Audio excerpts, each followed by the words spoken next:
हमारे सभी साथियों को पीपल पेड़ की तरफ से नवरात्रि की ढेर सारी शुभकामनाएं।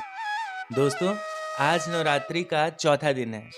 आज माता के चौथे रूप कुष्मांडा की पूजा की जाती है। तो चलिए फिर विलंब किस बात की, आपको सुनाते हैं माता कुष्मांडा से जुड़ी कथा और शुरू करते हैं कहानियों का सिलसिला।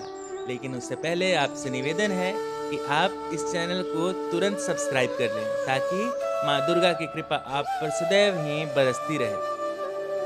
सुरा संपूर्ण कलशम रुद्र अप्लुतमेव च दाधना हस्तपद्भाम्यां कुष्मांडा शुभदास्तु मे।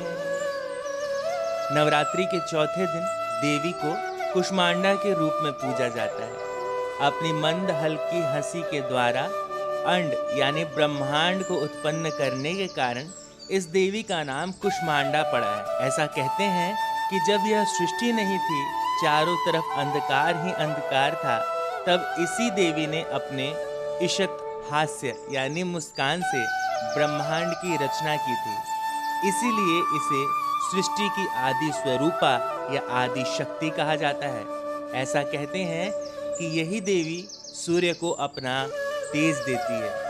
इस पूरे ब्रह्मांड में केवल माता कुष्मांडा ही है जो सूर्य के तेज को सहन कर सकती हैं। इस देवी की 8 भुजाएं हैं, इसलिए इन्हें अष्टभुजा कहा जाता है। इनके 7 हाथों में क्रमशः कमंडल, धनुष, बाण, कमल पुष्प, अमृतपूर्ण कलश, चक्र तथा गदा है। 8वें हाथ में सभी सिद्धियों और निधियों को देने वाली जप माला है। कुष्मांडा देवी का वाहन सिंह है और इन्हें कुमड़े की बलि प्रिय है। आपको बता दें कि कुमड़े को भी संस्कृत में कुष्मांडा कहते हैं। एक कारण यह भी है कि देवी को कुष्मांडा नाम से जाना जाता है। इस देवी का वास सूर्य मंडल के भीतर लोक में है। सूर्य लोक में रहने की शक्ति क्षमता केवल माता कुष्मांडा में ही है। इसीलिए इनके शरीर की कांति और प्रभा सूर्य की भांति है और दैदीप्यमान है। इनके ही तेज से 10 दिशाएं आलोकित है। ब्रह्मांड की सभी वस्तुओं और प्राणियों में भी इन्हीं का तेज व्याप्त है। और चंचल और पवित्र मन से नवरात्रि के चौथे दिन इस देवी की पूजा अर्चना करना चाहिए।